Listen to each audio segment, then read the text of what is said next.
Bismillahirrahmanirrahim. Assalamualaikum warahmatullahi wabarakatuh.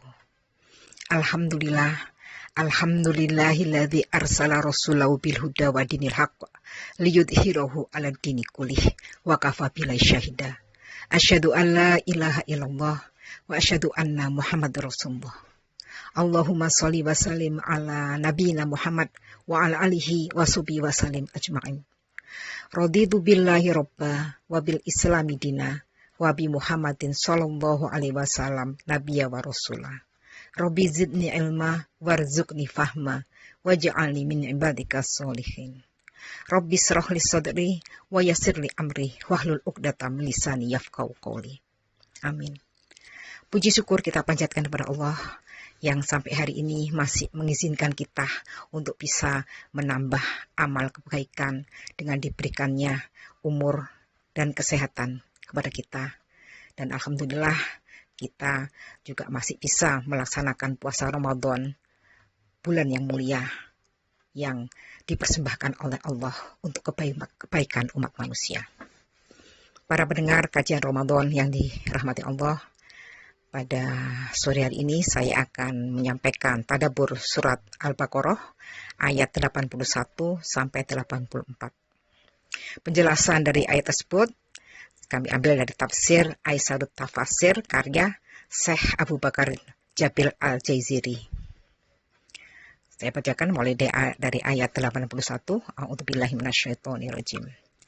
Bala mangkasaba sai'ah. Bukan demikian. Barang siapa yang berbuat dosa, wa ahatat bi khoti'atuhu, dan dia telah diliputi oleh dosanya, fa ulaika ashabun nar hum fiha khalidun. Mereka itulah penghuni neraka, mereka kekal di dalamnya. Jadi di sini dijelaskan barang siapa yang melakukan kasabah sai'atan, melakukan sayatan pengertiannya adalah dosa kekufuran dan kedustaan atas nama Allah. Jadi sayatan ini lebih kepada kedustaan kepada Allah ya. Kemudian kalau ahatat bihi khoti'atuhu, ahatat itu melingkupi. Dia dilingkupi. Khoti'atuhu, khoti'atuhu dari kata al-khoti'ah, bentuk tunggal dari al-khotoya yang artinya adalah dosa secara umum. Jadi orang yang pertama melakukan dosa karena kekufuran dan dia juga dilingkupi oleh dosa-dosa lain yang secara umum, yang mungkin membunuh orang, mengambil hak orang lain, menipu dan sebagainya. Mereka itulah penghuni neraka, mereka kekal di dalamnya. Jadi barang siapa yang melakukan banyak keburukan sehingga dosa-dosanya meliputi dirinya dan mengotori jiwanya, maka tidak ada yang pantas bagi kekotoran jiwanya kecuali neraka dan dia akan kekal di dalamnya. Ayat selanjutnya, walladzina amanu wa amilus sholihat, dan orang-orang yang beriman dan mereka mengerjakan amal-amal soleh, ulaika ashabul jannah, mereka itulah penghuni surga, hum fiha khalidun, mereka kekal di dalamnya. Jadi barang siapa yang beriman dan beramal soleh, kemudian dengan keimanan dan amalnya itu, ia mensucikan dirinya, maka baginya adalah surga, negeri keabadian. Menurut Syekh Abdurrahman bin Nasir As-Sa'di, dalam tafsir As-Sa'di mengatakan bahwa orang yang beriman adalah orang yang beriman kepada Allah, kepada para malaikat, kitab-kitabnya, rasul-rasulnya dan hari akhir, serta beramal soleh. Dan beramal soleh ini, amal tidak menjadi amal yang soleh kecuali dengan dua syarat. Ada dua syarat. Amal itu dianggap sebagai amal soleh. Pertama, amal tersebut dilakukan ikhlas mata-mata mencari ridho Allah. Dan yang kedua adalah mengikuti sunnah Rasulullah SAW. Sebagaimana firman Allah, laqad kana lakum fi rasulillahi uswatun hasanah. Karena ukuran kebaikan bagi seorang muslim adalah mengikuti apa yang diajarkan oleh Rasulullah SAW. Kesimpulan dari kedua ayat ini adalah bahwa orang-orang yang selamat dan berhasil adalah orang-orang yang beriman dan beramal soleh. Sedangkan orang-orang yang celaka, penghuni neraka, adalah orang-orang yang musyrik kepada Allah, kafir kepadanya, dan senantiasa melakukan perbuatan-perbuatan dosa. Ayat ke-83. Wa id akhadna mitsaqa bani Israil, dan ingatlah ketika kami mengambil janji dari Bani Israel. Al-mitsaq artinya adalah perjanjian yang diperkuat dengan sumpah. Janjinya adalah la ta'buduna illallah. Janganlah kalian menyembah selain Allah. Wabil walidaini ihsana, dan kepada kedua orang tua berbuat baiklah. Wadil qurba wal yatama wal masakin, dan juga kepada kaum kerabat, anak-anak yatim dan orang-orang miskin. Wa qulu linnasi husna, dan ucapkanlah kepada manusia kata-kata yang baik, yang menggembirakan dan disenangi. Wa aqimus sholata wa atuz zakah, dan dirikanlah sholat dan tunaikanlah zakat. Summa tawalaitum illa qalilam minkum. Akan tetapi kalian tidak memenuhi janji itu kecuali sedikit dari kalian, dan kalian selalu berpaling. Melalui ayat ini Allah mengingatkan kaum Bani Israel terhadap apa yang telah Allah perintahkan kepada mereka dan pengambilan janji atasnya. Pertama, yang diperintahkan Allah adalah supaya mereka tidak menyembah selain Allah. Senantiasa harus menyembah Allah. Yang kedua adalah untuk berbuat baik kepada orang tua, kepada kaum kerabat, kepada anak-anak yatim, dan orang-orang miskin. Kemudian yang ketiga adalah Allah memerintahkan berkata yang baik kepada manusia. Wa qulu linnasi husna. Maksudnya adalah berkata yang baik dan lemah lembut. Termasuk dalam ini adalah amar ma'ruf nahi mungkar. Sebagaimana Hasan Al-Basri berkata bahwa perkataan yang baik ialah yang mengandung amar ma'ruf nahi mungkar serta mengandung kesabaran dan pemaafan. Sebagaimana sabda Rasul, berkata yang baik atau diam. Pengertian husnan adalah segala sesuatu yang menggembirakan dan disenangi. Yang keempat adalah, dan kelima, Allah memerintahkan kepada Bani Israel untuk mendirikan sholat dan menunaikan zakat.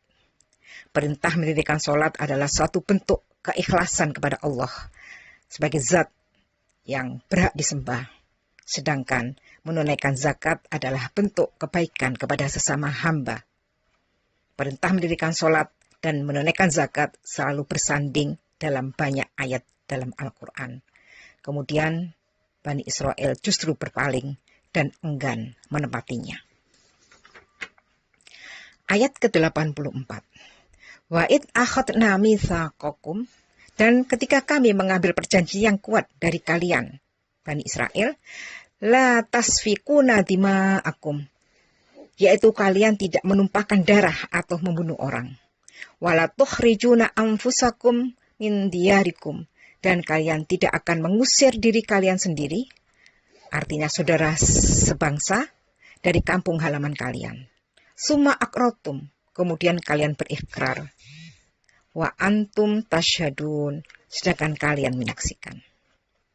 Pada ayat ini Allah mengambil perjanjian khusus dengan Bani Israel adalah pertama, supaya jangan menumpahkan darah atau membunuh atau berperang. Yang kemudian, yang kedua adalah jangan mengusir saudara-saudara setanah air, satu bangsa ya, sama-sama Bani Israel dari negeri mereka sendiri. Kemudian mereka summa aqrartum, kemudian mereka berikrar, setuju dengan perjanjian itu. Wa antum tasyhadun, sedang kalian menyaksikan. Ya, ini adalah perjanjian yang Allah ambil dari Bani Israel supaya tidak menumpahkan darah dan tidak mengusir saudara-saudara satu bangsa. Penjelasannya ternyata dia mengingkari ada pada surat Al-Baqarah ayat 85. Insya Allah penjelasannya untuk ayat 85 akan disampaikan besok. Insya Allah. Para pendengar kajian Ramadan yang dirahmati Allah, ayat Al-Baqarah 81 sampai 84 ini adalah suatu ayat yang luar biasa. Kita mendapatkan suatu pelajaran ya, betapa Allah memberikan rambu-rambu. Surga dan neraka adalah suatu balasan.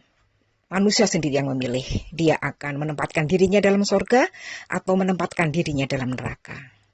Manakala dia menghendaki surga sebagai tempat tinggalnya nanti di alam keabadian, maka dia harus senantiasa memperbaiki, menjaga imannya. Walladzina amanu wa amilus sholihat. Jadi iman adalah sesuatu yang bisa naik, bisa turun. Bagi seorang muslim, dia harus senantiasa menjaga keimannya, meningkatkan keimanannya. Dan dengan keimanan itu, dia akan melakukan suatu perbuatan-perbuatan baik. Wa amilus sholihat. Jadi perbuatan-perbuatan baik yang dilandasi oleh keimanan, itulah yang akan menghantarkan dia menjadi penghuni surga yang penuh keabadian, penuh kebahagiaan pada waktunya nanti. Sementara manakala seseorang melakukan kemusyrikan, dia mensekutukan Allah dengan zat yang lain. Dia mencari penolong-penolong selain Allah. Dia mencintai sesuatu selain Allah. Dia melakukan satu kejahatan-kejahatan, dosa-dosa. Maka sejatinya dia adalah menempatkan dirinya, memilih takdirnya untuk menjadi penghuni neraka. Hum fiha khalidun. Ada dua pilihan. Manakah yang akan kita pilih? Jannatun Na'im atau api neraka. Na'udzubillah min dzalik. Para pendengar yang dirahmati Allah, manusia tidak ada yang tidak pernah lupa dan salah. Dan sebaik-baik orang yang lupa dan salah adalah orang yang bertobat. Jadi kita niatkan diri kita berupaya untuk menjaga iman kita dan senantiasa untuk memperbaiki iman kita, seraya juga memperbaiki amal-amal soleh kita, yang dengan itu mudah-mudahan Allah meridhoinya dan menempatkan kita pada surganya. Tapi manakala kita kadang lupa, kadang abai, fafiru ilallah, maka cepatlah berlari kepada Allah. Kita beristighfar, kita memohon ampun kepada Allah. Semoga Allah mengampuni kesalahan-kesalahan kita. Dan di bulan yang penuh berkah ini, bagaimana Allah membuka pintu ampunannya seluas-luasnya, sudah selayaknya lah kita banyak bertobat, kita banyak beristighfar. Semoga apa-apa yang sudah kita lakukan di masa lalu, yang mungkin banyak kesalahan-kesalahan, diampuni oleh Allah. Sehingga kita pada bulan Ramadan ini bisa membakar semua keburukan-keburukan yang sudah pernah kita lakukan. Sehingga kita masuk dalam golongan orang-orang yang senantiasa beriman dan beramal soleh. Kemudian pada ayat selanjutnya, ayat 83, Allah berpesan kepada Bani Israel tentang 4 hal yang harusnya bukan hanya untuk Bani Israel ya. Ini dalam ayat-ayat yang lain juga seperti ini. Pertama adalah supaya hanya menyembah kepada Allah saja dan tidak menyekutukan Allah dengan sesuatu apapun. Kita senantiasa berusaha meluruskan niat kita, meluruskan kecintaan kita, penghambaan kita hanya kepada Allah semata. Dan untuk ini kita harus senantiasa mengembangkan, menambah ilmu kita supaya semakin mantap keimanan kita. Hal kedua yang diperintahkan oleh Allah kepada Bani Israel dan kepada kita semua adalah untuk berbuat baik kepada orang tua. Banyak sekali dalam ayat-ayat Al-Quran setelah perintah untuk tidak menyentuhkan Allah dengan satu apapun, adalah perintah untuk berbuat baik kepada orang tua. Pada ayat ini ternyata bukan hanya kepada orang tua saja kita diperintahkan berbuat baik. Di samping kepada orang tua, kita juga harus berbuat baik kepada kaum kerabat, kepada anak-anak yatim, kepada orang-orang miskin. Nah, inilah yang harus kita senantiasa ingat ya. Kita harus menjadi suatu ciri sebagai seorang yang beriman adalah senantiasa punya adab yang baik kepada orang tua, kepada kaum kerabat, kepada anak yatim, kepada orang-orang miskin. Hal yang ketiga yang Allah perintahkan juga yang luar biasa. Wa qulu linnasi husna. Dan ucapkanlah kepada manusia kata-kata yang baik. Jadi husna itu adalah kata-kata yang menggembirakan, kata-kata yang disenangi.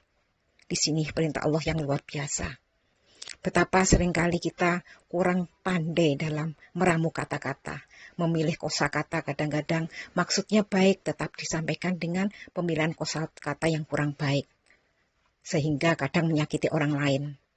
Disinilah kita perlu belajar bagaimana kita bisa memilih dan memilah kata-kata yang kita sampaikan, sehingga yang keluar dari lisan kita adalah kata-kata yang senantiasa menyenangkan, terutama pada saudara-saudara kita seiman, saudara-saudara kita yang sama-sama seperjuangan dalam dakwah, teman-teman kita yang memang harus dikuatkan imannya. Dalam beramar ma'ruf, nahi mungkar juga, meskipun kita harus menegakkan kebenaran, juga pilihlah dengan kata-kata yang baik, kata-kata yang menyenangkan, meskipun memang harus jelas maksud kita. Jadi ini adalah perintah yang luar biasa. Semoga kita senantiasa ingat hal ini, karena ini adalah sesuatu yang harus setiap saat kita ingat dalam keseharian kita. Perintah yang keempat dan kelima adalah perintah Allah untuk mendirikan sholat dan menunaikan zakat. Perintah mendirikan sholat adalah suatu bentuk keikhlasan kepada Allah yang disembah. Sedangkan menunaikan zakat adalah bentuk kebaikan kepada sesama hamba. Perintah mendirikan sholat dan menunaikan zakat selalu bersanding dalam banyak ayat dalam Al-Quran. Tapi kemudian Bani Israel yang sudah diperintahkan untuk berjanji, kemudian mereka berpaling kecuali sedikit dari mereka. Ya, summa tawalaitum illa qalilan minkum. Kemudian kalian Bani Israel berpaling dan tidak memenuhi janji itu, wa antum mu'ridun. Ya, kecuali dari kalian dan kalian selalu berpaling. Pelajaran dari ayat 84 adalah larangan Bani Israel untuk menumpahkan darah dan mengusir saudara setanah air. Penjelasan dari ini ada pada ayat selanjutnya, ayat 85. Para pendengar kajian Ramadan yang dirahmati Allah, mudah-mudahan kita mendapatkan sesuatu yang berharga dari ayat-ayat yang kita bacakan pada sore hari ini. Semoga semakin bertambah ketakwaan kita kepada Allah, bertambah iman kita, bertambah amal ibadah kita, amal-amal soleh kita, dan senantiasa kita ingat untuk tidak pernah menyekutukan Allah dengan satu apapun, senantiasa berbuat baik kepada orang tua, kepada karib kerabat, kepada anak yatim, kepada orang miskin, dan kita diperintahkan untuk berkata-kata yang baik. Kemudian juga mendirikan sholat dan zakat, insya Allah, dan menjalankan zakat, insya Allah kita tidak akan terlupa hal yang itu. Semoga Allah memberikan jalan kemudahan bagi kita untuk senantiasa memperbaiki amal ibadah kita, memperkuat keyakinan kita. Dan semoga Allah mengampuni segala kesalahan kita dan senantiasa kita menghayati lisan kita, ucapan kita yang senantiasa kita ucapkan dalam setiap salat kita. Ihdinas siratal mustaqim, tunjukkanlah kami pada jalan yang lurus. Ayat-ayat ini banyak memberikan petunjuk kepada kita dan semoga kita diberi kekuatan untuk bisa memegangnya dengan baik. Kalau ada benarnya dari Allah semata, kalau ada salahnya itu karena kelemahan saya sebagai manusia. Nasrun minallah wa fathun qarib wa basyiril mu'minin. Wassalamualaikum warahmatullahi wabarakatuh.